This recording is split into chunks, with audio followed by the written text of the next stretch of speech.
বান্দা বান্দি, আজকে কোনো টেনশন নাই, আজকে কোনো পেরেশানি নাই। তোমরা আসো, আমি আল্লাহ রাব্বুল আলামিনের জান্নাতি বান্দা বান্দিদের কাতারে তোমরা ঢুকে যাও। এ জান্নাতি বান্দা বান্দি, লা খাউফুন আলাইহিম ওয়ালা হুম ইয়াহজানুন। আল্লাহ বলেন, ও জান্নাতি বান্দা বান্দি, কোনো ভয় নাই, কোনো টেনশন নাই, আমি আল্লাহ তোমাদেরকে জান্নাতি হিসাবে ঘোষণা দিলাম। ইয়ারে মুমিন মুসলমান, তুমি আমি জিন্দেগির আমলটারে ওসিলা বানাও। এই জন্য জিন্দেগির কোনো আমল ছোট হইল ছাড়তে চাইরো না, কারণ ছোট হইল তারে ছোট মনে না করা। জিন্দেগির কোনো আমলটা ওসিলা যদি বানাও, ছোট হইলেও আল্লাহ যদি ওই বান্দার আমলটারে কবুল করে, তাহলে ওই বান্দার আমলটা ছোট থাকে না, এটা আল্লাহর। আলহামদুলিল্লাহ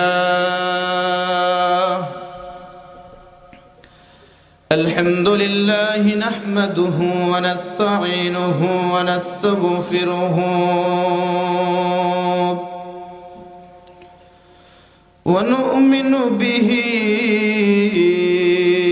ওয়া নাতাওয়াক্কালু আলাইহি ওয়া নাউযু বিল্লাহি মিন শুরুরি আনফুসিনা ওয়া মিন সাইয়্যাতি আ'মালিনা। من يهده الله فلا مضل له ومن يضلله فلا هادي له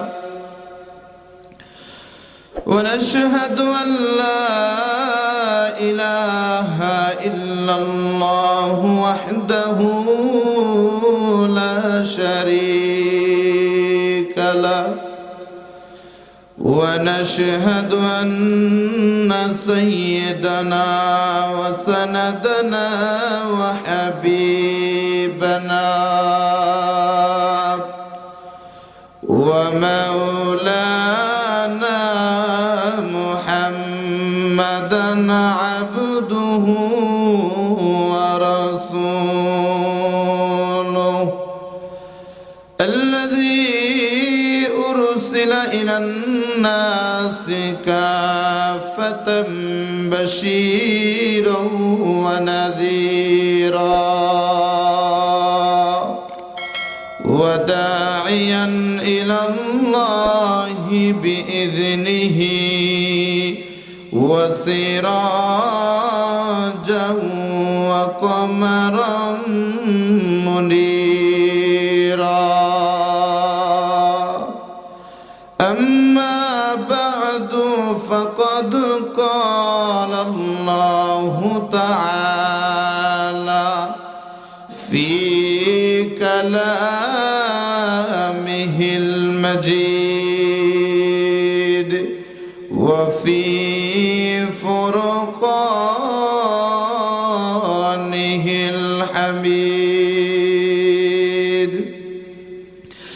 إن الله وملائكته يصلون على النبي يا أيها الذين آمنوا صلوا عليه وسلموا تسليما. صلى الله على محبته صلى الله على محمد صلى الله عليه नहीं है तू जहां में मिसाल मुहम्मद जमाल खुदा है कमाल मुहम्मद बलगल उला बिकमालिही জোরে জোরে। হাসনাতু জামিউ খিসালিহি সাল্লু আলাইহি ওয়া আলিহি। মহব্বতে আমরা একটু জিকির করি, কারণ জিকির করার দ্বারা অন্তরের ময়লা দূর হয়। পয়গম্বর আলাইহিস সালাতু ওয়াস সালাম বললেন, লিকুল্লি শাইইন সিকালাতুন ওয়া সিকালাতুল কুলুবি যিকরুল্লাহ। প্রত্যেকটা জিনিসের জংকার ময়লা দূর করে একটা যন্ত্র আছে, আছে না নাই? আর জোরে কোন আছে না নাই? আল্লাহ রাসূল বলেন, তোমার ভিতরে গুনাহ করতে করতে করতে করতে যে ময়লা, যে জংকার পড়ছে, এইগুলো দূর করারও আল্লাহ পাক সিস্টেম রাখছে, পদ্ধতি রাখছে, সেটা হলো আল্লাহর জিকির। কন্যা সুবহানাল্লাহ। এই জন্য আমরা মহব্বত একটু জিকির করি, লা ইলাহা ইল্লাল্লাহ, লা ইলাহা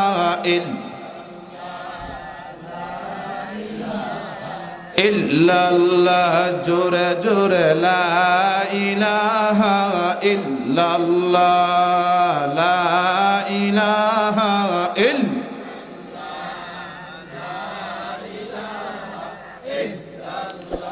এই কালিমার জন্য নবী, এই কালিমার জন্য মুমিন হলো দেওয়ানা। এই কালিমা পরে পরে তুমি হও উজালা, লা ইলাহা জোরে জোরে লা ইলাহা,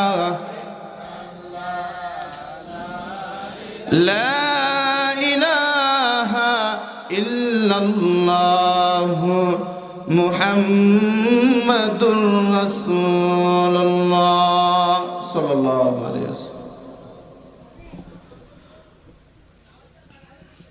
ব্রাহ্মণ খাতা কি নাম যে, মরহুম আব্দুল মালিক মিয়ার বাড়িতে আজকের ইসলামী মহাসম্মেলনের শ্রদ্ধেভাজন সভাপতি মুআজ্জাজ মুকাররম হযরত উলামায়ে কেরাম, জাতির কর্ণধার, জাতি সিপাহ সালার দিন দরিদ্র ইসলাম প্রিয় যুবক ভাইয়েরা, বুড়া বাবারা, পর্দার অবস্থানরত মা ও বোনেরা, আমরা মহান আল্লাহ পাকের দরবারে শুকরিয়া আদায় করি, যেই মহা রব্বুল আলামিন আমাদেরকে ঈমানের নিসবতে, আল্লাহ পাক আমাদেরকে কঠিন পরিস্থিতিতে নিজের যা কাজ কর্মকে উপেক্ষা করে কোরআনের নিসবতে সময়কে অপব্যয় না করে আল্লাহ পাক রব্বুল আলামিন আমাদেরকে উলামায়ে কেরামের জবান থেকে নসিহত শোনার সুযোগ করে দিয়েছেন। এই জন্য সকলে জোরে সুরে বলি আলহামদুলিল্লাহ। আল্লাহ পাকের একটা রহমত। নেক কাজ সবাই করতে পারে না যদি আল্লাহর তৌফিক না হয়। জোরে বলেন ঠিক কিনা? সবাই করতে পারে? সবাই করতে পারে। ক্ষমতার বলেও নেক কাজ করা যায় না, সম্পদের বলেও নেক কাজ করা যায় না, ব্যক্তিত্বের পাওয়ারের বলেও নেক কাজ করা যায় না, হ্যাঁ, বংশীয় গুণের বলেও নেক কাজ করা যায় না যদি আল্লাহ পাকের তৌফিক না হয়। জোরে বলেন ঠিক কি ঠিক না? এজন্য আল্লাহ তাআলা বলেন, ও দুনিয়ার মুমিন মুসলমান, হাসরের ময়দানে মানুষের মাল সম্পদ, ছেলে সন্তান, এগুলো কোনো কাজে আসবে না। আসবে যে নেকওয়ালা অন্তর নিয়ে আমি আল্লাহর দরবারে হাজির হইতে পারি। কন্যা সুবহানাল্লাহ। আল্লাহ বলেন, ইয়াউমা লা ইয়ানফাউ মালু ওয়ালা বানুন ইল্লা মান আতাল্লাহা বিকলবিন সালিম।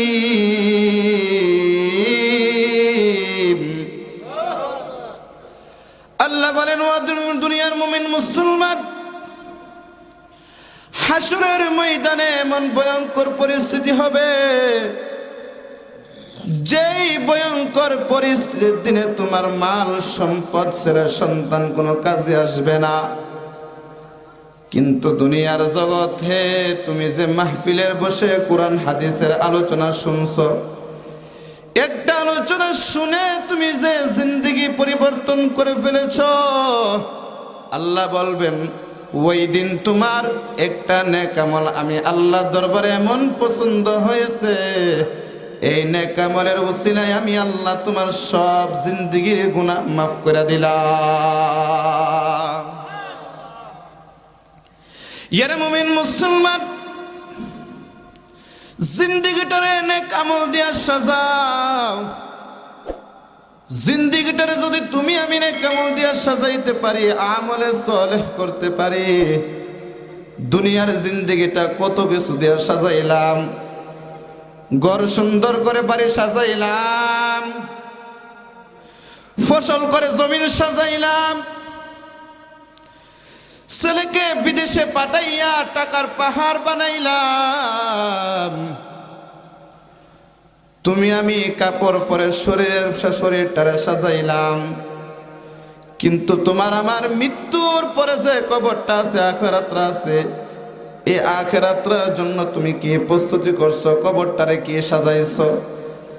আল্লাহ তাআলা কিন্তু ওই দিন প্রত্যেকটা মুমিন মুসলমানকে আল্লাহ তাআলা বলবে, এরে দুনিয়ার মুমিন, আমি আল্লাহ রাব্বুল আলামিন দুনিয়ার জিন্দেগিতে তোর যে হায়াত দান করেছি, ওই হায়াতটা আমি আল্লাহ তাআলার হুকুমে ব্যয় করেছো কিনা, আমি আল্লাহ তাআলার গোলামিতে ব্যয় করেছো কিনা, নাকি তুমি নাফরমানি করে করে তোমার জিন্দেগিটারে ব্যয় করেছো?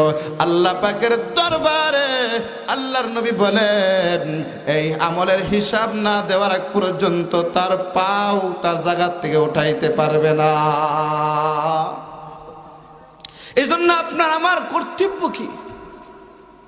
আমার আপনার কর্তব্য হলো সর্বক্ষেত্রে সর্ব অবস্থায় কাকে বই করা? আর জোরে কোন কাকে? আল্লাহ। আল্লাহর নাম লইলে মুখে লাভ আছে না নাই? সর্বক্ষেত্রে আল্লাহরে বই করা। কিন্তু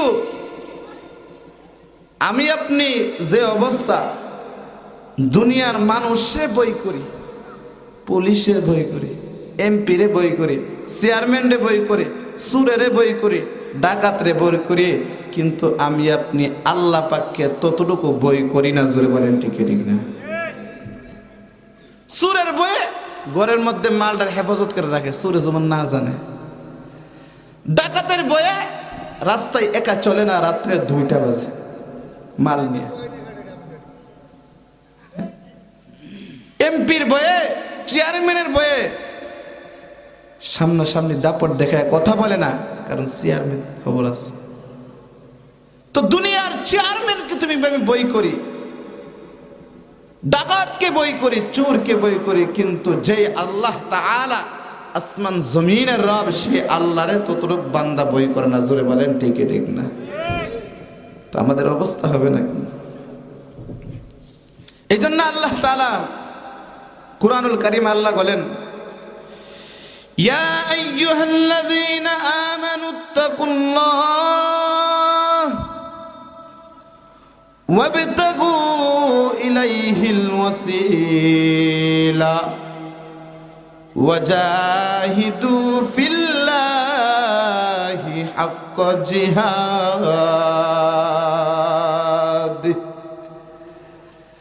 আল্লাহ বলেন, হ্যাঁ দুনিয়ার মুমিন, তোমরা আমি আল্লাহ রাব্বুল আলামিনকে বই করো। ইত্তাকুল্লাহ, আমি আল্লাহ রাব্বুল আলামিনকে বই করো। কেমন বই করবা জানুনি? যেমন ভাবে আমি আল্লাহ তাআলার খাস বান্দার আমি আল্লাহকে বই করেছি। হাকিমুল উম্মত মুজাদ্দিদুল মিল্লাহ আশরাফ আলী থানভী রাহমাতুল্লাহ আলাইহি খানকার মধ্যে একজন আল্লাহওয়ালা বুজুর্গ ব্যক্তি বসে আছে, যার নাম ইতিহাসের পাতায় আসছে খাজা আজিজুল হাসান মাজুব রহমতুল্লাহ আলাইহি। তো হাকিমুল উম্মত মুজাদ্দিদুল মিল্লাহ আশরাফ আলী থানভী রহমাতুল্লাহ আলাইহি খলিফাদের মধ্যে একটা মজলিস বসছে, আনন্দের মজলিস। একজন আম কাটতেছে আর অন্যজন আম খাইতেছে, আর সঙ্গে সঙ্গে কবিতা বানাইতেছে, আম দিয়া কবিতা বানাইতেছে। হাকিমুল উম্মত মুজাদ্দিদুল মিল্লাহ আশরাফ আলী থানভী রহমাতুল্লাহ আলাইহি এমন সময় মজলিসে আসছে, আয়েশা বলে, তোমরা তো আনন্দ ফুর্তি এই মজলিসের মধ্যে করতেছো, এমন কেউ আসনি যে আনন্দর মুহূর্তের মধ্য দিয়েও এক মুহূর্তের জন্য আল্লাহকে বলো না। আমরা তো আনন্দ মুহূর্ত, বিয়ার অনুষ্ঠান থাকলে আল্লাহর কথা স্মরণ, হ্যাঁ, যদি বিদেশ তাই আল্লাহর কথা স্মরণ হয় না? আমি আপনি যদি আনন্দের মজলিস করি, আল্লাহ স্মরণ হবে দূরের কথা, নামাজে গিয়ে তো আল্লাহ স্মরণ হয় না। জোরে বলেন ঠিক না?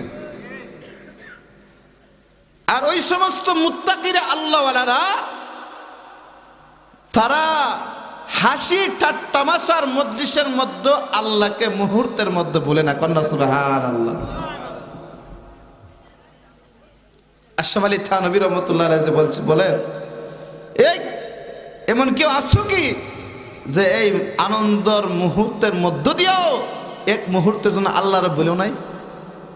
খাজা আজিজুল হাসান মাজজুব রহমাতুল্লাহ আলাইহি হাত উঠায় বলে, আমি আছি হযরত। কন্যা সুবহানাল্লাহ। খাজা আজিজুল হাসান মাজজুব রহমাতুল্লাহ আলাইহি হাত উঠে বলে, ওগো আল্লাহর ওলি, আমি আজিজুল হাসান আছি, যে আনন্দ ফুর্তির মধ্য দিয়েও এক মুহূর্তের জন্য আল্লাহরে ভুলি নাই।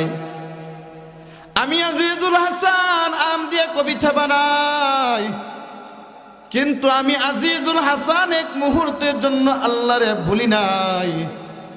কারণ সেই আল্লাহরে আমি আজিজুল কেমনে বলতে পারি, যেই আল্লাহ তাআলা আমাকে অনস্তিত্ব থেকে অস্তিত্ব দান করেছে, যেই আল্লাহ হলেন আমার রাজ্জাক, যেই আল্লাহ হলেন আমার সত্তার, যে আল্লাহ হলেন আমার মালিক, যেই আল্লাহ হলেন রহমান, যেই আল্লাহ হলেন রহিম।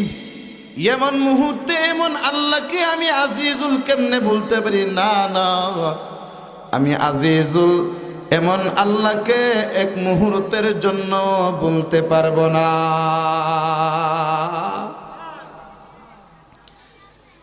ইয়ার মুমিন মুসলমান, তোমার আমার অবস্থা তো নামাজে দাঁড়াইও আল্লাহ স্মরণ হয় না, দোকানদারি হিসাবের কথা স্মরণ হয়, আল্লাহ স্মরণ হয় না, ক্ষেতের হাল চাষের কথা স্মরণ হয়, আল্লাহ স্মরণ হয় না। তোমার আমার তো জিকিরের মধ্য দিয়েও কৌতুকের কথা স্মরণ হয়, আল্লাহ স্মরণ হয় না। তুমি আমি এমন ইমানদার, রমজান মাসে রোজার অবস্থায় থাকলেও গীবত করা ছাড়তে পারি না। তুমি আমি মুমিন হইয়াও মিথ্যা কথা ছাড়তে পারি না। তুমি আমি তো এমন ইমানদার, তো আল্লাহ তাআলার খাঁটি বান্দা যারা, তারা তো এমন ধরনের মুত্তাকি ছিলেন না। এমন খাঁটি মুত্তাকি তুমি আমি যেহেতু হইতেও পারবো না, এই জন্য আল্লাহ তাআলা আয়াতের দ্বিতীয় অংশে আল্লাহ বলেন, ওয়াবতাগু ইলাইহিল ওয়াসিলা, ও বান্দারা আমি আল্লাহর কাছে তোমরা ওয়াসিলা তালাশ করো।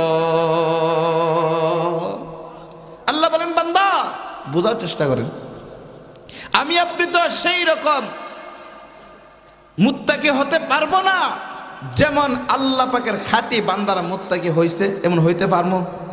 আর জোরে কর, হ্যাঁ, আমি আপনি কি এমন হইতে পারি যে হাল চাষের মধ্য দিয়ে আল্লাহরে বলি না?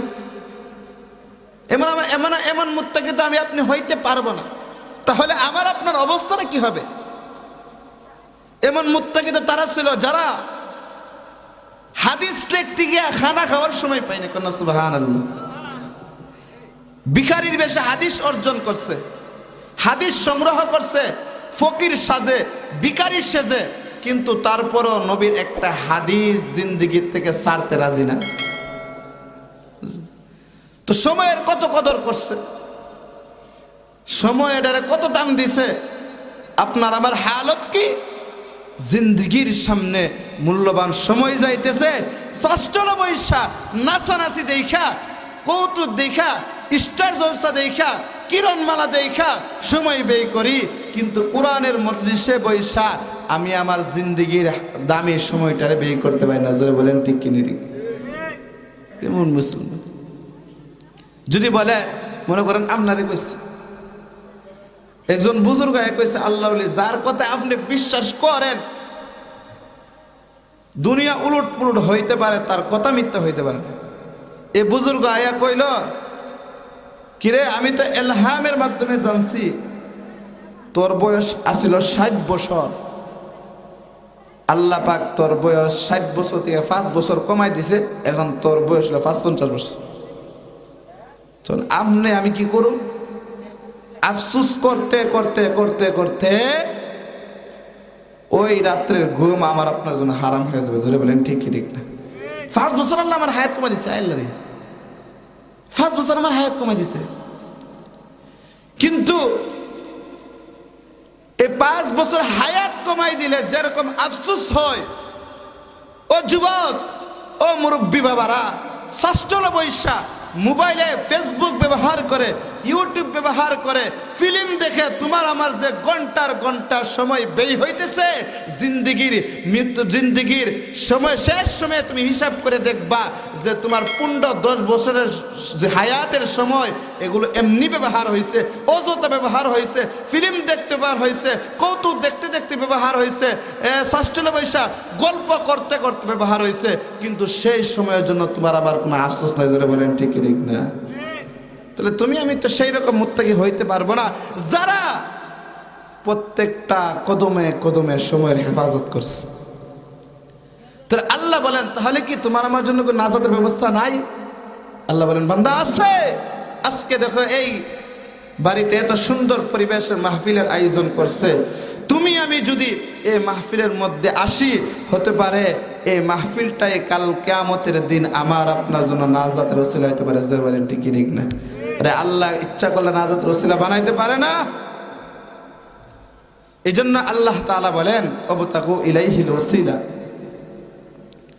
আল্লাহ বলেন, ইয়া আইয়ুহাল্লাযীনা আমানুত্তাকুল্লাহ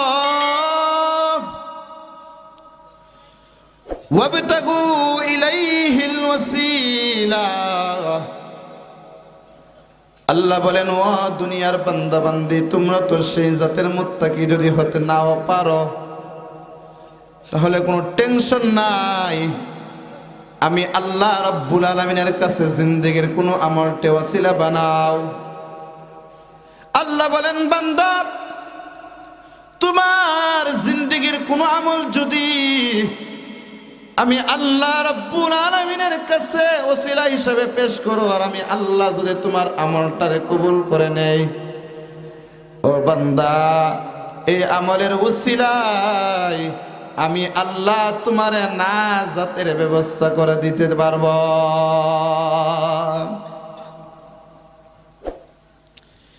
এই জন্য মুমিন মুসলমান জিন্দেগির আমলকে ওসিলা বানাও, ওসিলা বানাও। জিন্দেগির সময়টার এইভাবে ব্যয় করো না, কাল কিয়ামতের ময়দানে এমন কঠিন পরিস্থিতি হবে যেদিন মা তার সন্তানের সামনে পরিচয় দিবে না, সন্তান তার মাকে মা বলে পরিচয় দিবে না।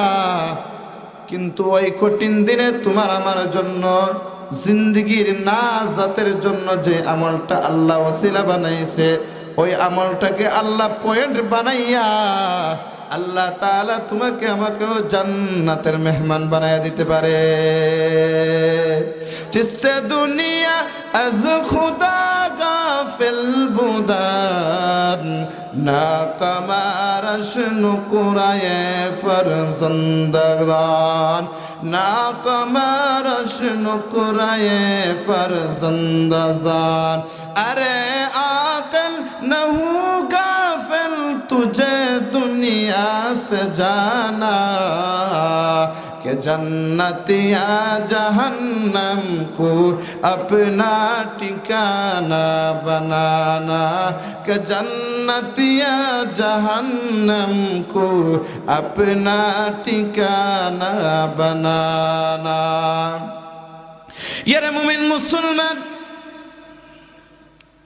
ये मुमिन मुसलमान जिंदगीर আমলটারে ওসিলা বানাও জিন্দগির কোন আমলটি যদি তুমি ওসিলা বানাইতে পারো এই ওসিলার মাধ্যমে আল্লাহ তোমার মুক্তি দিতে পারে আল্লাহর জন্ম কিন্তু মুসলমানের ঘরে না একজন খ্রিস্টানের ঘরে জন্ম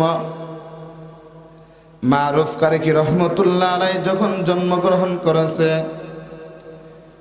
যখন তার ভিতরে বুঝ আসছে মা বাপ তাকে নিয়া একটা খ্রিস্টান পাদ্রীর কাছে নিয়া বলে এরে খ্রিস্টান পাদ্রী আমাদের এই সন্তান যার নাম হলেন মারুফ কারকি রহমাতুল্লাহ মারুফ কারকি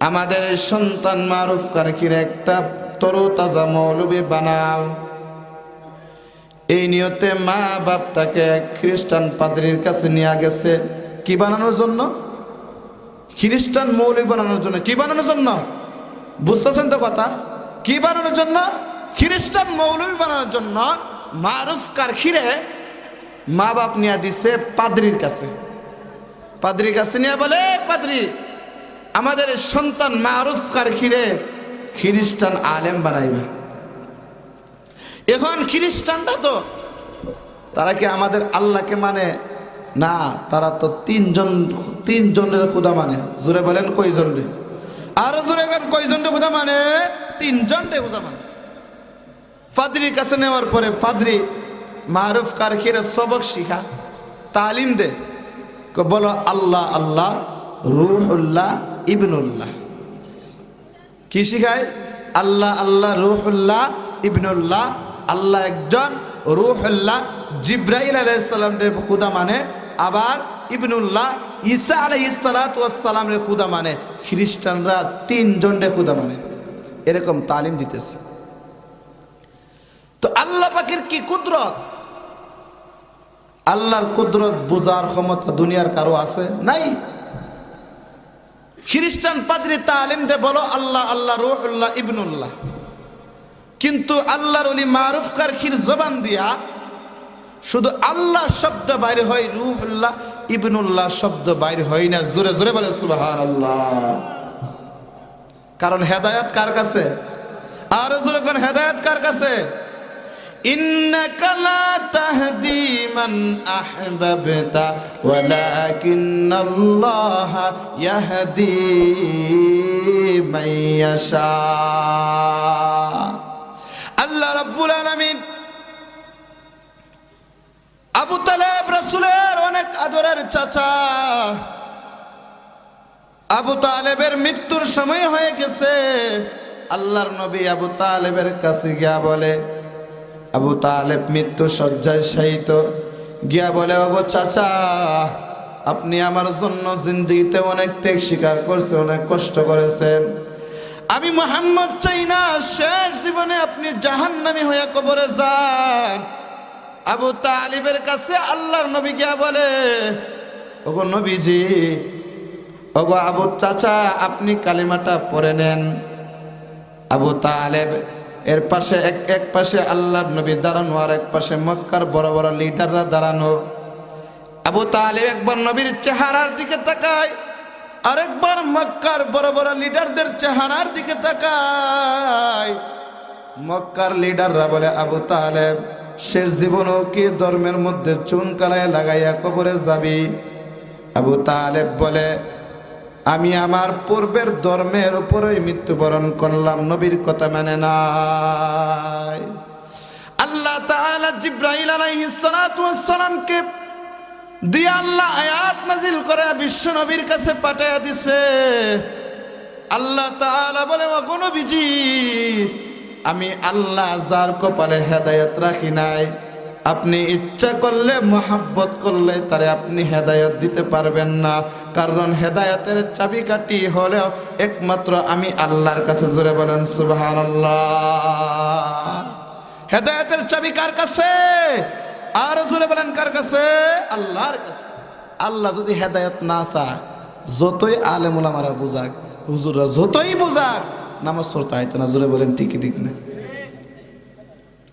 বলে বিলে নামাজ পড়ো না কে লাগে? সারাদিন মাটি গুটি কাটি হেত আমার কাজ টাজ করে দোকানদারি করে নামাজ পড়ার টাইম কই? আপনার তো আজারাতে হেন আজারা মনে হলো বেজাইরা কথা। নামাজ পড়ার টাইম কই? আমরা কাজ করি।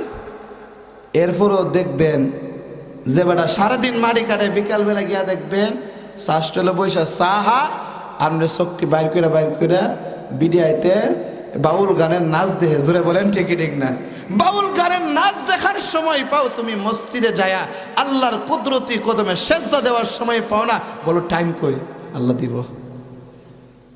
হ্যাঁ জোরে বলেন ঠিক না? সব জায়গায় টাইম আছে, মসজিদে টাইম নেই। সব জায়গায় টাইম আছে, কোরআনের পক্ষে কথা বলার টাইম নাই, আলেম উলামাদের পক্ষে কথা বলার টাইম নাই, কোরআনের মজলিসে বলার সময় নাই। সব জায়গায় সময় আছে। তো এই জন্য হেদায়েত যদি আল্লাহ না দে, যতই বোঝা কোনো কাজে আসবে। যেমন বর্তমানে বাংলাদেশের মধ্যে যেটা নিয়ে সারা বাংলাদেশের মধ্যে এক অশান্তি আগুন দাউ দাউ করে জ্বলছে, সেটা হলো যে বাংলাদেশের মধ্যে কিছু নামধারী মুসলমান, নাম তো লাগাইছে মুসলমানের নাম, দাবিও করে মুসলমান, কিন্তু ঢুকাইতে চাই খ্রিস্টান ইহুদিদের কালচার। জোরে বলেন ঠিক না? হিন্দুদের কালচার ঢুকাইতে চায়, বাংলাদেশের মধ্যে মূর্তি স্থাপন করতে চায়। যারা মূর্তির পক্ষে কথা বলে, যারা মূর্তি স্থাপন করতে চায়, তারা কি কোনোদিন মুসলমান হইতে পারে? আরো জোরে বলেন মুসলমান হইতে পারে? কারণ মুসলমানের কাজ হলো মূর্তি উৎখাত করা, আল্লাহর জমিনে আল্লাহর দ্বীন কায়েম করা।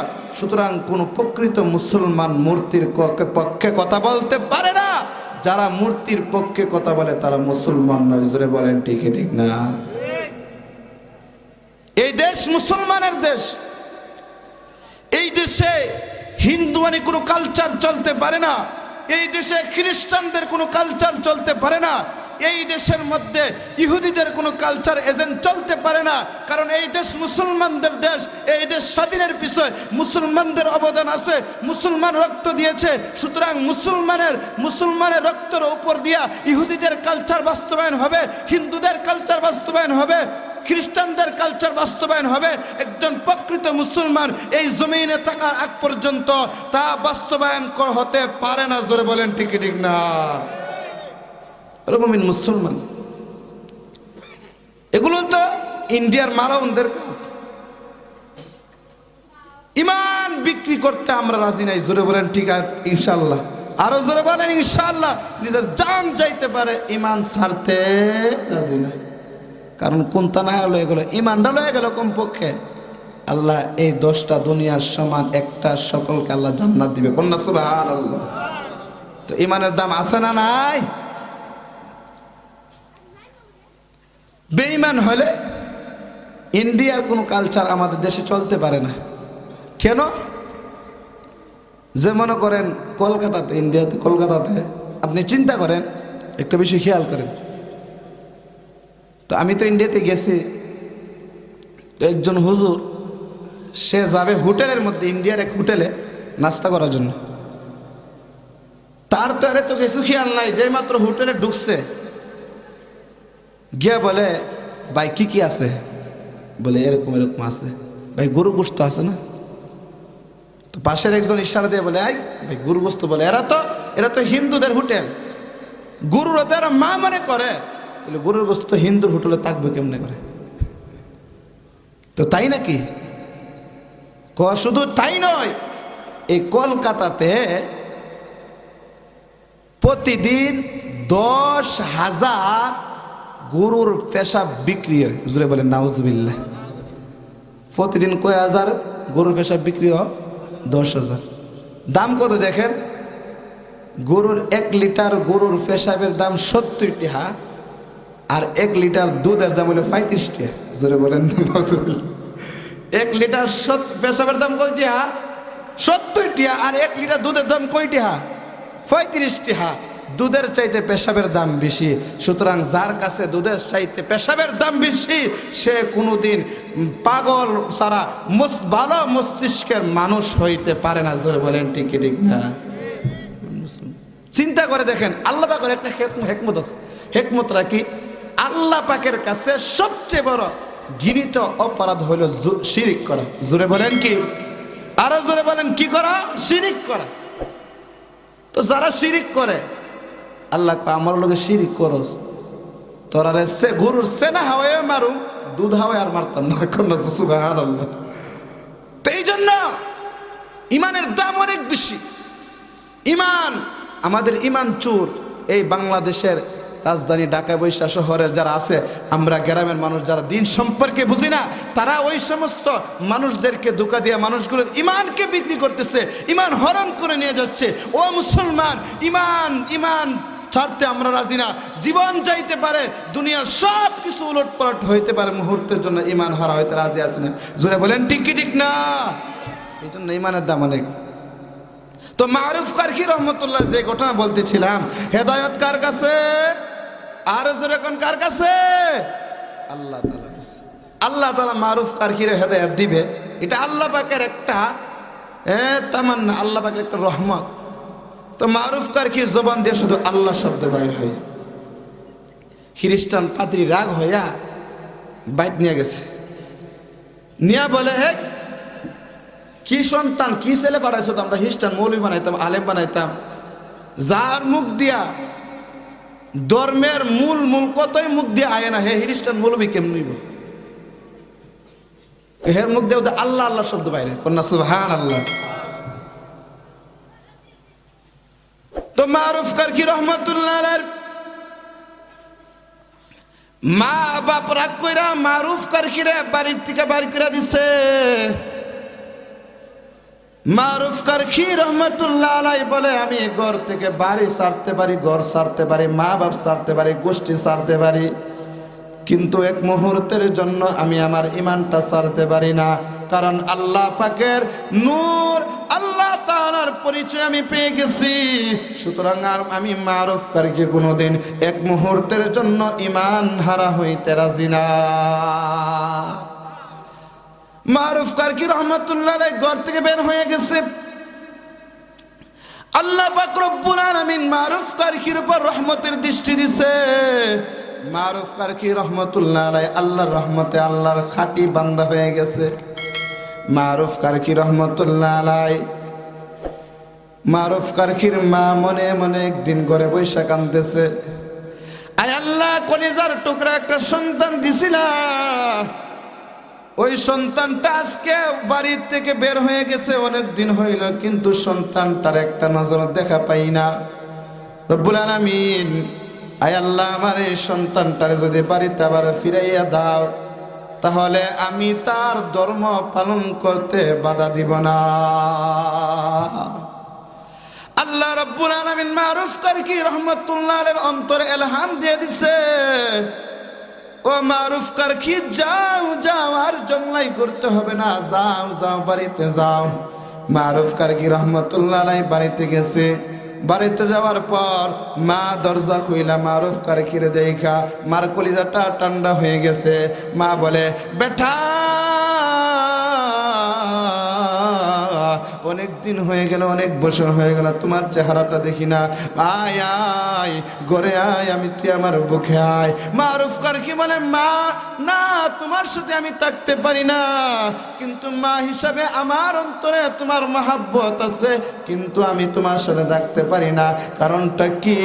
কারণ তুমি হলা খ্রিস্টান, আমি হলাম মুমিন মুসলমান। কোনোদিন মুসলমান আর খ্রিস্টান এক কাতারে দাঁড়াতে পারে না। মুসলমান খ্রিস্টান এক কাতারে দাঁড়াতে পারে? আর আমরা তো আছি যে সুদ কাহের লোকে বেশি চলি, কারণ হের লগে চললে টেহা হাওলাত পাম। জোরে বলেন ঠিক কিনা? যে ঘুষকা মানুষের জমি দখল করে হাইতে পারে, মারতে পারে, জুলুম করতে পারে, তার সাথে আমার আপনার উঠা বসা চলাফেরা বেশি। কারণ চলিকের লাগে লাভ আছে। লাভটা কি? দুনিয়ার লাভ। কিন্তু আমার আপনার এই অবস্থার কারণে, এই যে মনে করে একটা সুদ যে আমাদের সমাজের মধ্যে একটা ঢুকছে, বাস্তব কথা বললে কেউ রাগ হেন না,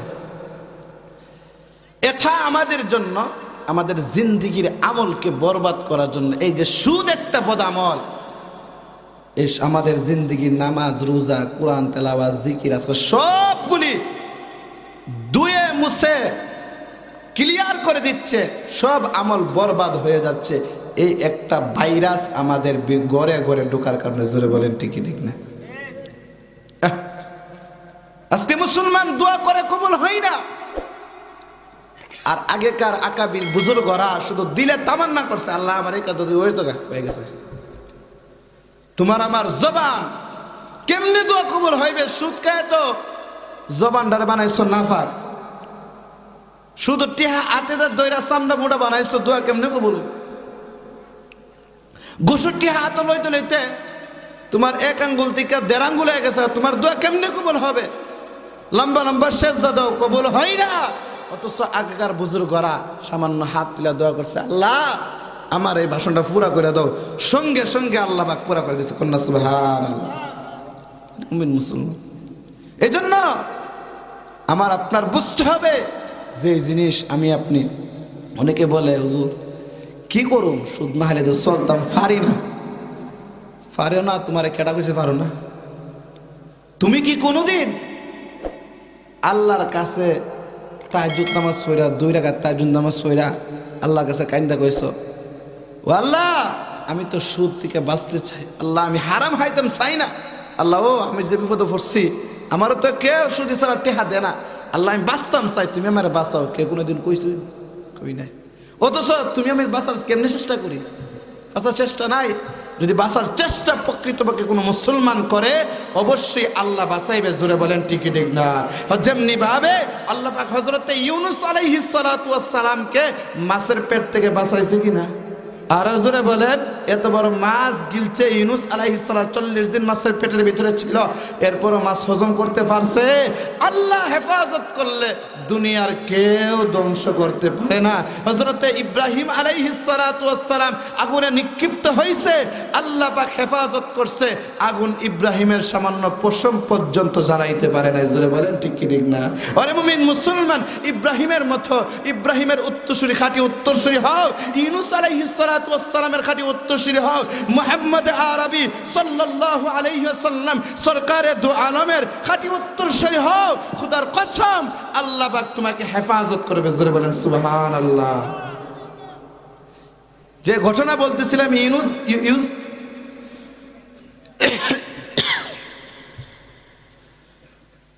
তো ওই আল্লাহর ওলি মা তো দেখছে, মার অন্তর তো ছেলের মহাব্বত বেশি। জোরে বলেন ঠিক ঠিক না? মারুফ কারকি রহমতুল্লাহ আলাইহি দেখা মা বলে, বাঠা তুমি কি চাও? তুমি যদি বলো আমি এই মুহূর্তে মুসলমান হয়ে যাইতাম, মুসলমান হয়ে যাইতাম। কন্যা সুবহানাল্লাহ। মারুফ কারকি রহমতুল্লাহ আলাইহি মার কালিমা পড়ে মুসলমান বানাইয়া দিচ্ছে।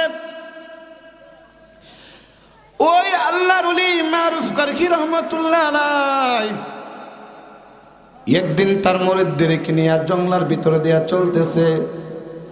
জংলা পার হওয়ার পরে রাস্তার ওপারে যখন উঠলেন, দেখেন একজন মুসিবত জাদা, মুসিবতে গ্রেফতার ব্যক্তি পানি বিক্রি করে, 1 গ্লাস পানি 1 টাকা করে পানি বিক্রি করে, আর এই কথা বলে, जो मुझसे पानी पिएगा खुदा उस पर रहम करे, যে আমার থেকে পানি পান করবে আল্লাহ যেন তার উপরে দয়া করে। মারুফ কারকি রহমতুল্লাহ আলাইহির সাথে সাথে ওই মুসিবতে গ্রেফতার ব্যক্তি থেকে 1 গ্লাস পানি কিনছে, কিনার সঙ্গে সঙ্গে পানি পান করে ফেলেছে। মুরিদানরা জিজ্ঞেস করে, ওগো আল্লাহর ওলি, আপনি তো নফল রোজা রাখছেন, আপনি রোজা ভাঙ্গা পানি কেন পান করলেন? আল্লাহর ওলি মারুফ কারকি বলে, ও মুরিদানরা, নফল রোজা রাখছি বাংলা কোনো সমস্যা নাই, কারণ নফল রোজা আমি অন্যদিন করতে পারবো। কিন্তু ওই মুসিবতজাদা ব্যক্তি যে পান বিক্রি করে আর সঙ্গে সঙ্গে যে একটা দোয়া দেয়, আমি মারুফ কারখি যদি এখান থেকে চলে যাই তাহলে তো আর এই দোয়া আমি মারুফ কারখি পাবো না। মারুফ কারখি বলে ও মুরিদরা, আমি মারুফ কারখি ওই মুসিবতজাদা ব্যক্তির দোয়াটারে জিন্দেগির জন্য উসিলা বানাইয়া নিলাম। তাহলে এত বড় আল্লাহর ওলি হওয়ার পরেও মুসিবতজাদা ব্যক্তির থেকে ফানি কিন্না দোয়া লয়া ইদারে নাজাতের উসিলা বানাইছে। ও মুসলমান, আমি বলতে চাই আজকের আমার এই মাহফিলটা নাজাতের উসিলা হইতে পারে কি পারে না? আরো জোরে বলেন। আলেম উলামাদের পক্ষে চললে এটা আমার নাজাতের উসিলা হইতে পারে কি পারে না?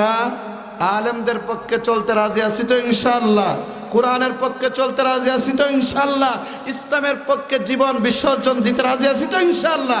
হাত তুলে দেখে আল্লাহকে, নারে তাকবীর।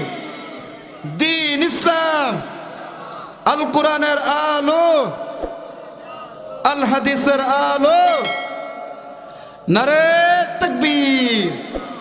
আল্লাহ কবুল করে, সকলে বলেন আমিন।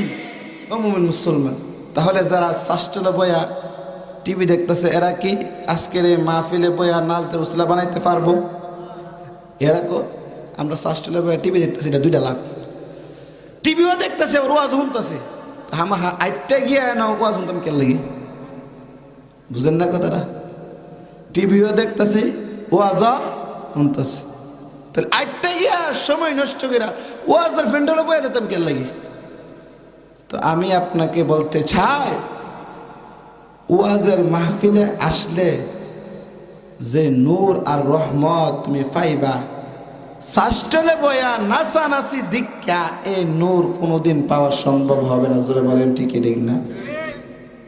আমল কেমন হয়ে গেছে? আল্লাহর কুলির কাছে এক ব্যক্তি আইছে, হ্যাঁ বলে হযরত আমি আসছি। তো আল্লাহর বলে, এই তুমি আসছো আমার কাছে আসা যাওয়া করো, তুমি নামাজ পড়ো না। আজকের থেকে যদি তুমি 40 দিন তাকবীরুল্লাহ সহিত নামাজ পড়তে পারো, তোমারে আমি একটা মহিষ পুরস্কার দেব। কি দিব? মহিষ। মহিষের লোভে নামাজ। 40 দিন নামাজ পড়ছে, পড়ে আয়া হুজুরের কাছে কয়, হুজুর 40 দিন তো নামাজ পড়ছি, এখন আমার মহিষ দেন। উনি হুজুর কি মহিষের দেব এই নিয়ত করে বলছে না, তার নামাজ যাতে নামাজি হয়ে যায় এই নিয়তে বলছে, নামাজ যাতে হয়ে যায় এই নিয়তে বলছে, যে সে 40 দিন পড়লে তো তার ভিতরে নামাজের একটা দরদ সৃষ্টি হবে, মহাব্বত সৃষ্টি হবে, 40 দিন যখন পড়ব সে নামাজি হয়ে যাবে, এই নিয়তে বলছে। মানে হুজুরের তো মাদা আই মহিষ তুমি কইতা, মহিষ কই থেকে দিব? 5000 টাকা মসজিদের বেতন, নিজে চলতাম পারি না, মহিষ তুমি কইতে আমি? তো হুজুরে বলে, তোর জন্য আমি নামাজের কথা বলছি, নামাজ চললে মহিষ দুমু, আমি তো মহিষ দিমু এই নিয়তে বলছি না, বলছিলাম যে মহিষের লোভে তুই ফাক্কা নামাজ হয়ে যাস। তো লোকটা বলে কি যে আমার সেই সময় দুদুর মুদুর হয়েছিল, সন্দেহ হয়েছিল যে আপনি আমারে মহিষ দিতেন না, এই জন্য 40 দিন উজু ছাড়া নামাজ চলছে। কি ছাড়া নামাজ চলছে? উজু ছাড়া নামাজ চলছে।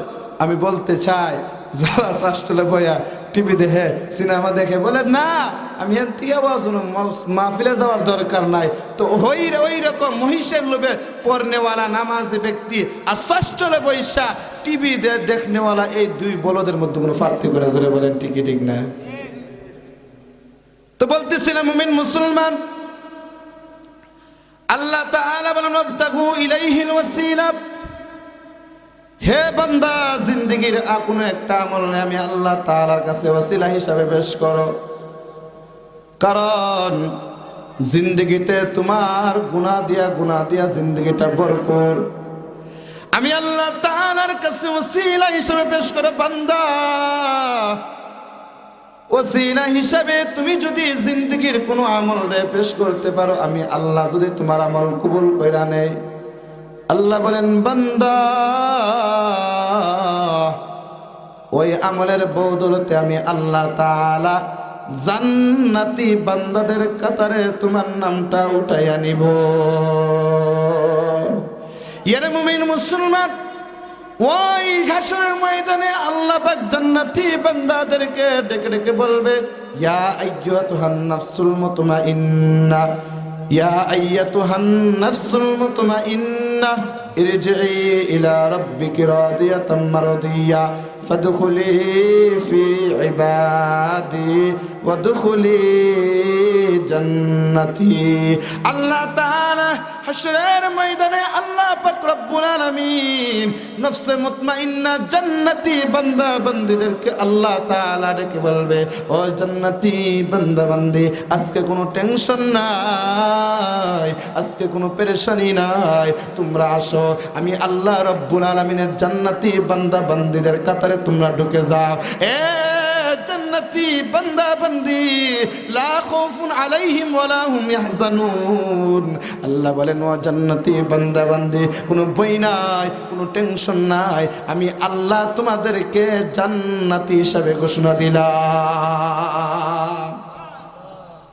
ইয়ারে মুমিন মুসলমান, তুমি আমি জিন্দেগির আমলটারে ওসিলা বানাও। এই জন্য জিন্দেগির কোনো আমল ছোট হইল ছাড়তে চাইল না, কারণ ছোট হইল তারে ছোট মনে না করা। জিন্দেগির কোনো আমলটা ওসিলা যদি বানাও, ছোট হইলেও আল্লাহ যদি ওই বান্দার আমলটারে কবুল করে, তাহলে ওই বান্দার আমলটা ছোট থাকে না, এটা আল্লাহর কাছে অনেক বড় হয়ে যায়।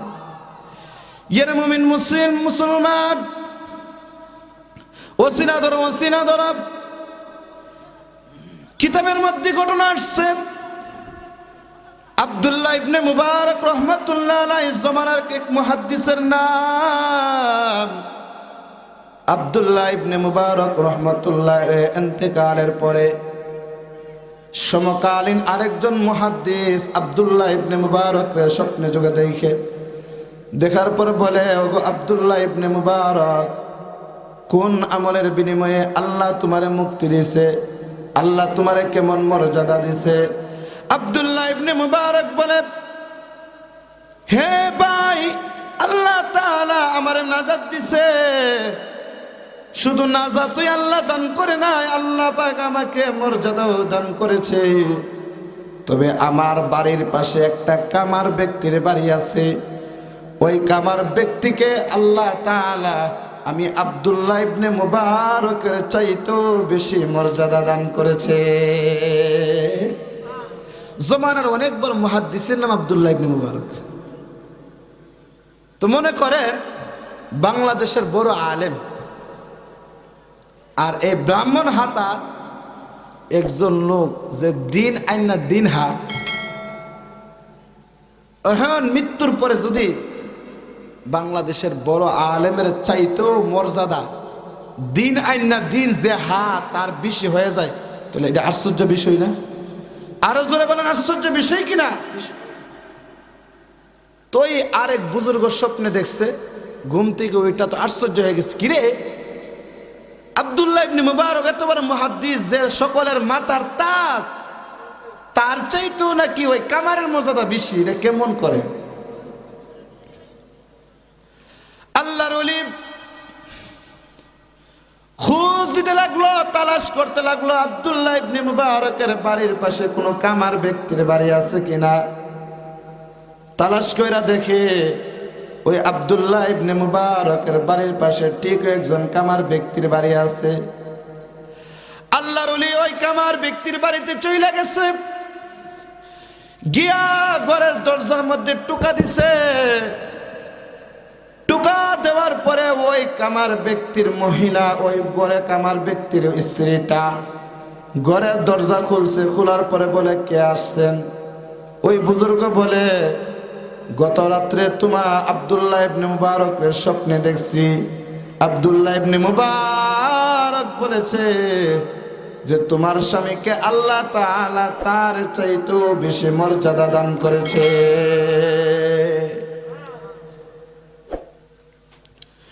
আল্লাহর ওলি ডেকে বলে, ও মহিলা বলো, কোন আমলের বিনিময়ে আল্লাহ তাআলা ওই তোমার স্বামীর মর্যাদা দান করেছে? তোমার স্বামীর আমল সম্পর্কে বলো।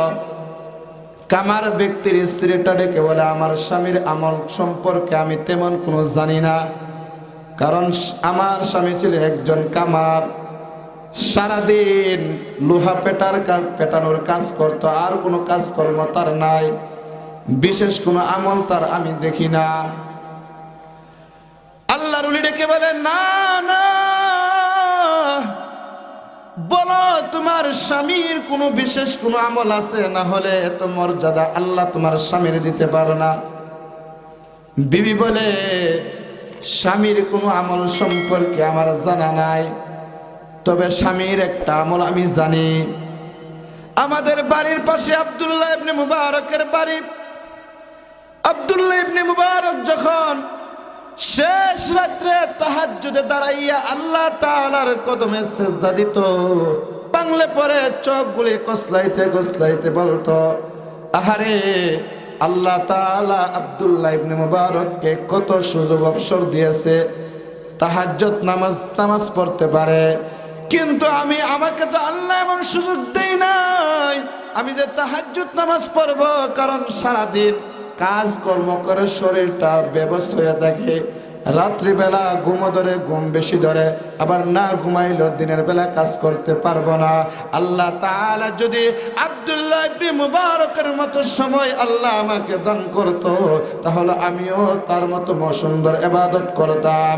আল্লাহ তাআলা ওই কামার ব্যক্তির আফসোসটারে এমন ভাবে কবুল করেছে যে আল্লাহ তাআলা এই আফসোসটারে ওসিলা বানাইয়া আব্দুল্লাহ ইবনে মুবারকের চাইতো তার বেশি মর্যাদা আল্লাহ দান করেছে।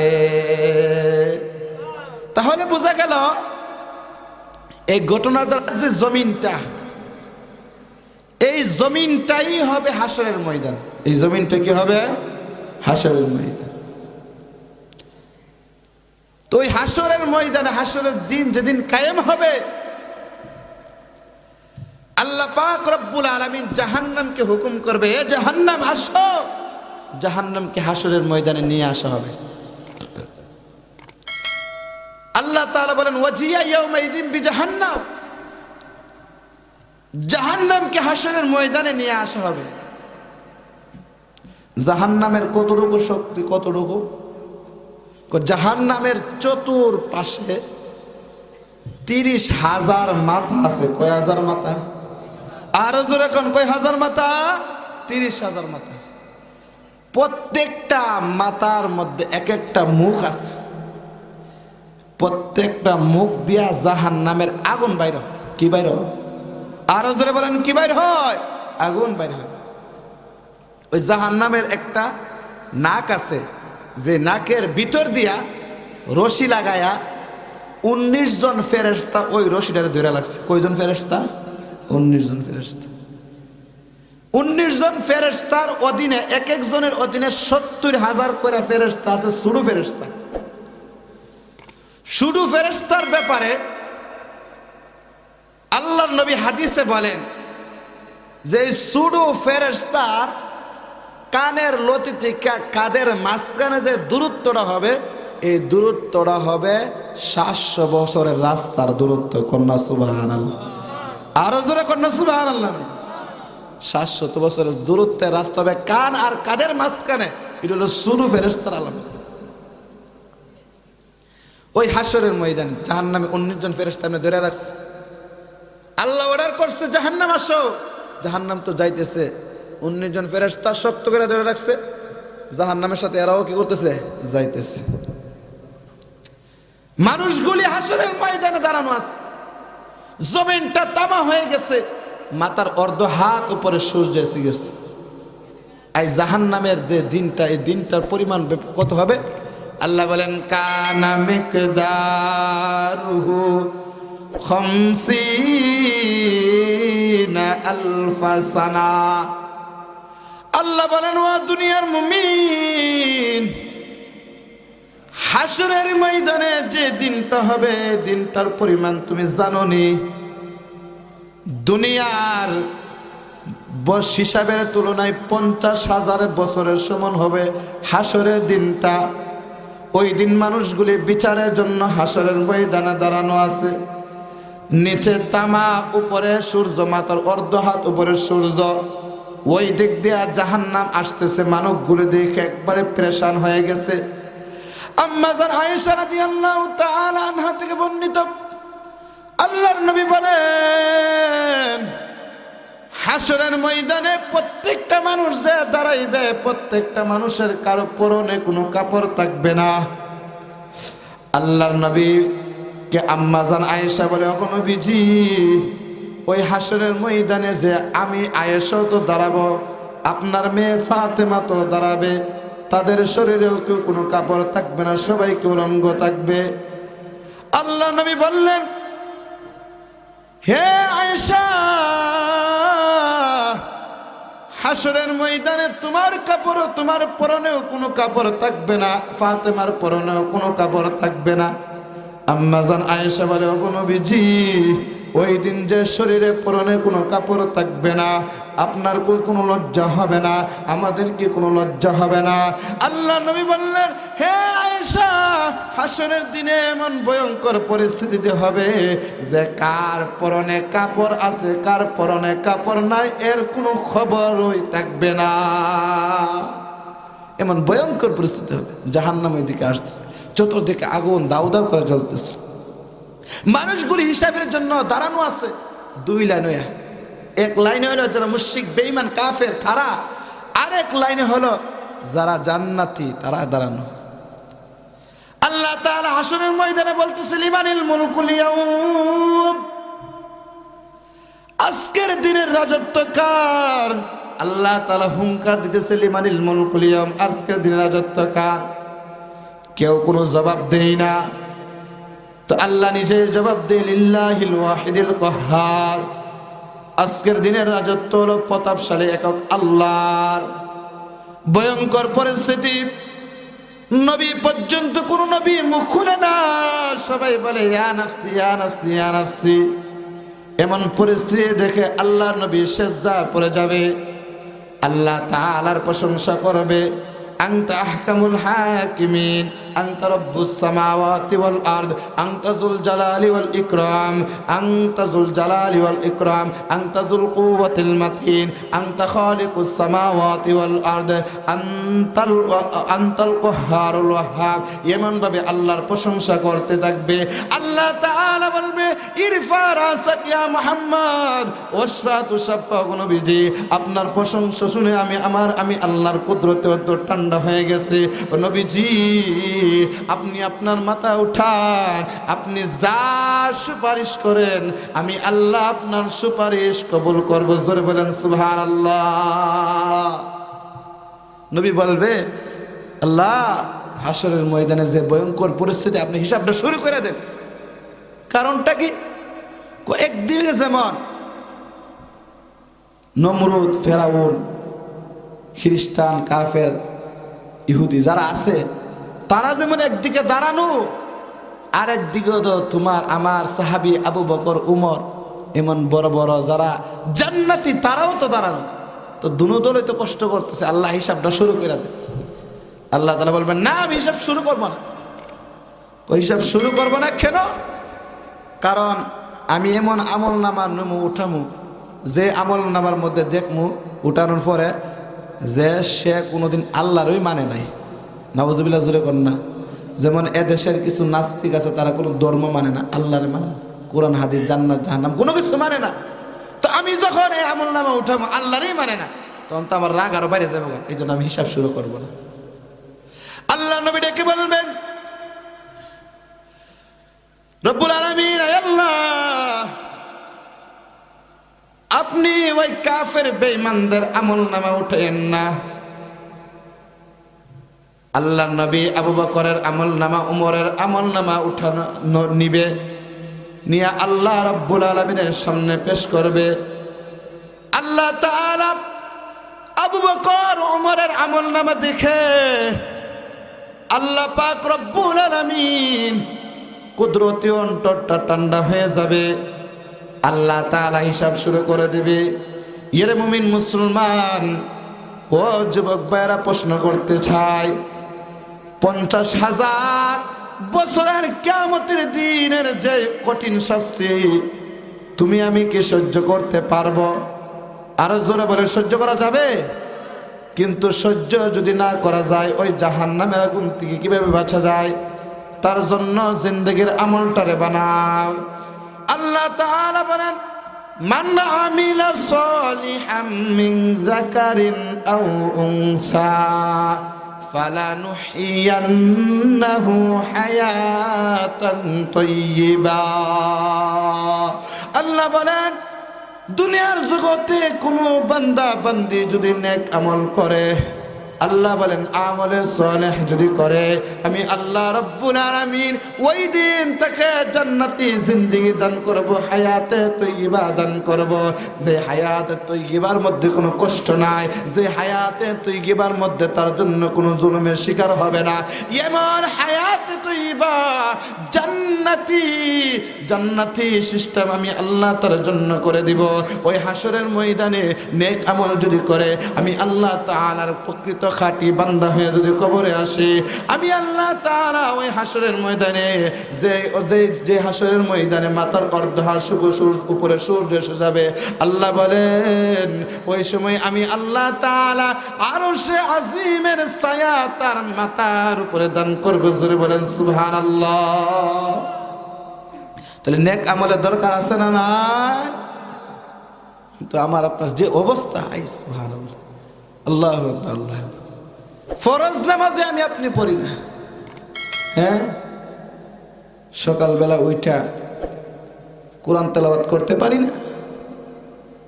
সব দুনিয়ার সব বাঙালি মানুষ হইয়া হিন্দি গান পর্যন্ত মুখস্থ করে, কিন্তু সূরা ফাতিহার শুদ্ধ করে মুখস্থ বলতে পারে না। আছে না এমন লোক? আরো জোরে বলেন, আছে না নাই? হিন্দি গান মুখস্থ করতে পারে, বুঝতে না, কিন্তু কোরআন শরীফ, কোরআনের একটা অক্ষর, কোরআনের একটা সূরা শুদ্ধ করে বলতে পারে না। তুমি কেমন মুসলমান? ও যুবক, এখনো সময় আছে, কোরআনের পথে আসো। হিন্দি গান, ইহুদি খ্রিস্টানদের নাসারাদের কালচার ছাড়ো, জিন্দেগির সুন্দর পরিবর্তন ঘটাও, জান্নাতি জিন্দি বানাও, তাহলে মৃত্যুর পরও শান্তি, দুনিয়াতেও আল্লাহ শান্তি দান করবে। জোরে বলেন ঠিক ঠিক না? আফসোস লাগে, আফসোস, ফরজ নামাজ পড়ে না। আর ফরজ নামাজ যারা পড়ে, হ্যাঁ, গল্প গুজব করে সময়টারে কাটায়, অথচ আল্লাহু আকবার, আস্তাগফিরুল্লাহ, লা ইলাহা ইল্লাল্লাহ, সুবহানাল্লাহ এগুলো জবান দিয়ে বললে যে কত লাভ। ইমাম আহমদ ইবনে হাম্বল রহমতুল্লাহ ঘটনা বলবো। ইমাম আহমদ ইবনে হাম্বল রহমতুল্লাহ আলাইহি এক জায়গায় সফরে যাবে, সফরে তো সফরে যাবে, মনে মনে ভাবতেছে সফরে যামু যেহেতু কোনো হাদেম টাদেম নেওয়া দরকার নাই, কারণ হাদেম টাদেম লইয়া গেলে ঝামেলা। যেমন মনে করেন আপনি এল্লা গেলে একা একা যদি ব্রাহ্মণবাড়িয়া যান, তো এত ঝামেলা নাই, যত ঝামেলা বউ বাচ্চা লিয়ে গেলে। জোরে বলেন ঠিক ঠিক না? বিদায়তে লইতে লইতে লইতে লইতে সহাল কইলে দুপুর, এন্দা বিলে আবিদ্যা কান্দে, এন্দা বিলে আই সুনদন লাগবো, এন্দা বিলে চেহারা বিদ্যা আল গাতরা লাগান লাগবো, উষা জুতা ফিন্দান লাগবো, এবারে বুরকা ফিরলেও ডিলাটা টাইট করে ফিনতে যাইতে হইব। এগুলো করতে করতে করতে করতে করতে যা স্বামীর মন মেজাজ খারাপ হয়ে যায়। জোরে বলেন ঠিক ঠিক না? তাহলে এই জন্য অনেক ওর ইতান্ডে লয়ে বিড়ে জাত লয়ে গেলে ঝামেলা, আল্লাহ জায়গা একা একা যা। তো ইমামে আহমদ ইবনে হাম্বল বলে খাদিম লয়ে গেলে ঝামেলা, কারণ আমার জীবন ফিকির করতে হবে, হেরো তো ফিকির করতে হবে। মানে আমার ফিকির, আমি আল্লাহ ফিকির করা আমার জন্য সহজ, কিন্তু হের ফিকির করলে আমার ডবল ফিকিরও নেই। তো ডবল ফিকির কাটা করবো, আল্লাহ জায়গা একা একা রওনা দিছে সফরে। যাইতে যাইতে যাইতে যাইতে এক জায়গায় গেছে, যেখানে যাওয়ার পরে মসজিদ থেকে আসছে আল্লাহু আকবারের ধ্বনি, কন্যা সুবহানাল্লাহ, আল্লাহু আকবারের ধ্বনি। আমি আপনি তো আজকে বাংলাদেশের মধ্যে এমন পরিস্থিতি, মুসলমানের দেশে মুসলমানের সন্তান কোরআনের আওয়াজ শুনতে পারে না। জোরে বলেন নাউজুবিল্লাহ। কোরআনের আওয়াজ মাহফিল বন্ধ করতে চাই মুসলমানের সন্তান, নাম মুসলমান কিন্তু হাকিকতে নাস্তিক। জোরে বলেন ঠিক ঠিক না? যারা কোরআনের আওয়াজ মাহফিল বন্ধ করতে চায়, আলেম উলামাদের বিরুদ্ধে কথা বলতে চায়, আলেম উলামাদের বিরুদ্ধে জবান খুলতে চায়। বাংলাদেশের বড় বড় হাক্কানি আলেম উলামা যাদের হুঙ্কারে বাতিলদের অন্তরে কম্পন সৃষ্টি হয়ে যায়, কম্পন শুরু হয়ে যায়, যাদের চোখের পানির জমিনে পড়ার কারণে এখনো এই বাংলার জমিনে কোনো নাস্তিক ইহুদি খ্রিস্টানের এজেন্ট বাস্তবায়ন হয় নাই, হবেও না ইনশাল্লাহ। বলে ঠিক ঠিক না? এমন আলেমদেরকে নিয়ে কথা বলে। তো এই সমস্ত আলেমদের বরকতে জমিন টিকে আছে, যাচ্ছে না তারা। একজন ইমানদারের বরকত ইহুদি খ্রিস্টান হিন্দু দূরে সফর কর্ম, কিন্তু রাত্র হয়ে গেছে, আমি কি তোমার কাছে বসে আজকে রাত্রটা কাটাইতে পারবো? ওই যুবকটা ডাক দে বলে, ওগো ইমাম, আল্লাহর ওলি, আপনি আমার কাছে বসে আজকে রাত্রটা কাটাইতে পারবেন, কোনো অসুবিধা নাই। ইমাম আহমদ ইবনে হাম্বল রহমতুল্লাহ আলাইহি ওই ব্যক্তির কাছে বসে গেছি। আহমদ ইবনে হাম্বল দেখে ওই যুবকটা রুটি বানায়। রুটিটা যখন তার বেলুন দিয়া রুটির মধ্যে যখন বেলুন দিয়া রুটি বানাইতেছে, বানানোর পরে বলে আস্তাগফিরুল্লাহ, বানানো শেষ হয়ে যাওয়ার পরে বলে আস্তাগফিরুল্লাহ। রুটিটা যখন চুলাই দেয় তখন বলে আস্তাগফিরুল্লাহ, আবার চুলা থেকে যখন ওঠাই তখন বলে আস্তাগফিরুল্লাহ। একটা রুটি বানানোর পিছনে কয়বার আস্তাগফিরুল্লাহ বলছে? আরো জোরে বলেন, কয়বার বলছে? 4 বার। আহমদ ইবনে হাম্বল হা করে তাকায় রয়েছে, মুস্কি আসে। যুবক ডাক দিয়ে বলে, হে ভাই মুসাফির, তুমি যে আমার চোখের দিকে, আমার চেহারার দিকে তাকায় আছো, কারণটা কি? ইমাম আহমদ ইবনে হাম্বল বলে, আমি দেখতেছি তুমি রুটি বানাইতেছ, রুটি বানানোর পিছনেও তুমি রুটি বানাইতে গিয়েও রুটি বানানোর ভেতর দিয়েও তুমি আল্লাহরে ভুলো নাই। তুমি রুটি বানাইতেছো, এর ভেতর দিয়েও তুমি আস্তাগফিরুল্লাহ বলতেছো, আস্তাগফিরুল্লাহ বলতেছো। এর দ্বারা আমি আশ্চর্য হয়ে গেছি। যুবক ডাক দিয়ে বলো, ভাই মুসাফির, রুটি বানানোর মধ্য দিয়ে আস্তাগফিরুল্লাহ বলাটা আমার অভ্যাসে পরিণত হয়ে গেছে। এর মুমিন মুসলমান, আমি জিজ্ঞাসা করতে চাই, তুমি আমিও তো কেমন মুসলমান, নামাজ পড়ে কিন্তু জীবনে কোনোদিন জিকিরটারে কোনো জিকির নিজের অভ্যাস বানাইতে পারি না। এর মুমিন মুসলমান, জিন্দেগির আগের জমানা বাউল গানের তুমি একা একা রাস্তা দিয়ে হাঁটো, বাউল গান গাইতে পারো, বাউল গানের সুরে সুরে তুমি অভ্যাস বানাইতে পারো, কিন্তু আস্তাগফিরুল্লাহ, লা ইলাহা ইল্লাল্লাহ, সুবহানাল্লাহ, আলহামদুলিল্লাহ, আল্লাহ তাআলার এই নামগুলো, এই জিকিরগুলো জপে জমে তুমি উসিলা বানাইতে পারো না, তুমি নিজের অভ্যাস বানাইতে পারো না। আল্লাহর ইমাম আহমদ ইবনে হাম্বল দেখে যুবক রুটি বানাইতেছে, তারপরও জিকির দিয়া তার জবানটারে অভ্যাস বানায় ফেলছে, নিজের জীবনটারে অভ্যাসে পরিণত করে ফেলেছে। আস্তাগফিরুল্লাহ বলে বলে আল্লাহর ওলি ওই যুবকের দিকে তাকায় আছে। যুবক বলে, আল্লাহর ওলি গো, ও ভাই মুসাফির, আস্তাগফিরুল্লাহ বলার কারণে আমি যে একটা রুটির পিছনে 4 বার আস্তাগফিরুল্লাহ বলি, এই আস্তাগফিরুল্লাহ দৈনন্দিন আমি হিসাব ছাড়া বলতেছি। এর কারণে দুনিয়াতেও আল্লাহ তাআলা আমারে সফল কাম বানাইছে, আখিরাতেও আল্লাহ আমারে সফল কাম বানাইবে। জোরে বলেন সুবহানাল্লাহ। আস্তাগফিরুল্লাহ যে বলতেছি, এটার লাভটা সফল কামে দুনিয়াতে পাইছে। ইমাম আহমদ ইবনে হাম্বল কেমনে আমি জীবনে যত দোয়া করছি, কোন দোয়া ওই আল্লাহ আমারে ফিরাইছে না। কোন সুবহানাল্লাহ। আর জোরে, সব দোয়া আল্লাহ আমার কবুল করছে। আল্লাহ আমার মুস্তাজাবুদ দাওয়া বানাইছে।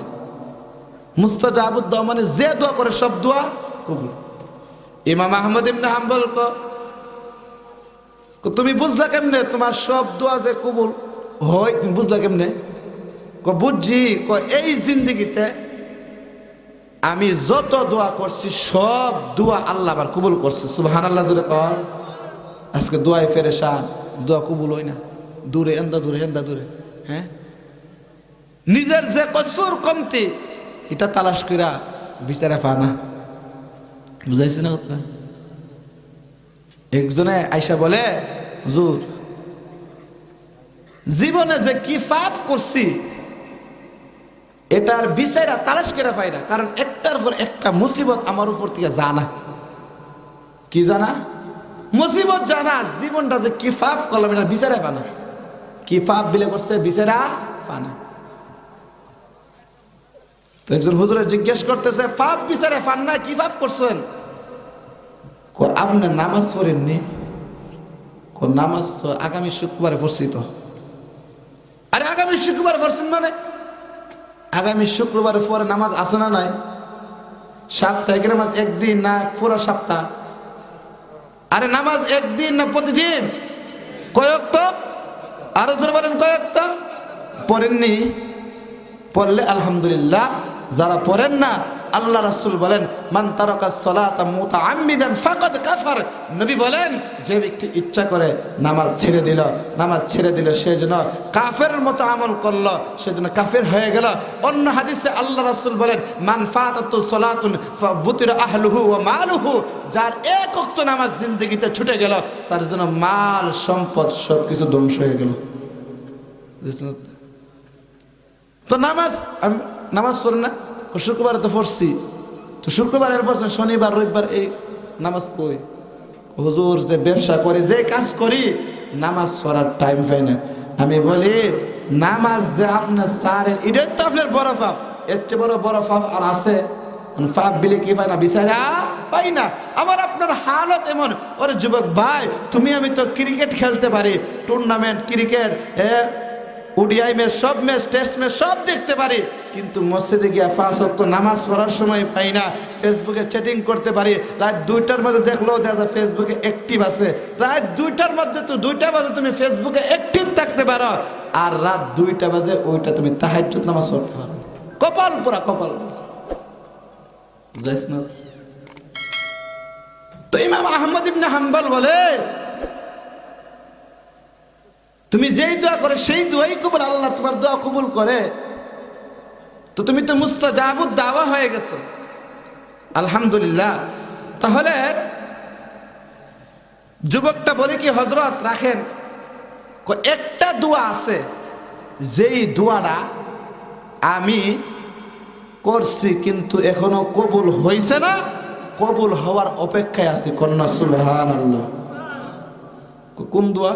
দোয়াটা হলো, শুনছি জমানার একজন আশেক রাসূল মুত্তাবিউস সুন্নাহ একজন ইমাম আছে, যার নাম হলো ইমাম আহমদ ইবনে হাম্বল। ওই উনার সাথে সাক্ষাৎ করে আমার মনে বড় আকাঙ্ক্ষা, কিন্তু আমার যেই কাজ, এই কাজ ফালাইয়া যে আমি সাক্ষাৎ করব এই সুযোগ আমার নাই। আমি আল্লাহর কাছে দোয়া করছি, আল্লাহ আমার সাথে তার সাক্ষাৎ ঘটিয়ে দাও। তো এই দোয়াটা আমার কবুল হয়েছে না, এটা অপেক্ষায় আছি। ইমাম আহমদ ইবনে হাম্বল বলে, আনা ইমাম আহমদ ইবনে হাম্বল। হে ভাই, আমি তো ইমাম আহমদ ইবনে হাম্বল। করুন সুবহানাল্লাহ। বুঝাইছি নি? তাহলে আস্তাগফিরুল্লাহ একটা আমল, এই আমলটা করার কারণে আল্লাহ যদি ইমাম আহমদ ইবনে হাম্বলের যুগের রুটি বানানোওয়ালা ব্যক্তিরে মুস্তাজাবুদ দাওয়া বানাইতে পারে, তো আপনা আমি সিনজি চালানেওয়ালা, दुकानदारी करने वाला, खेत खामारे काजकर्म करने वाला, बास विक्रेताके अल्लाह दुनिया अल्लाह वाला ईमानदारी अल्लाह वाला मुस्ताजाबुद दावत बनाइते पारे ना।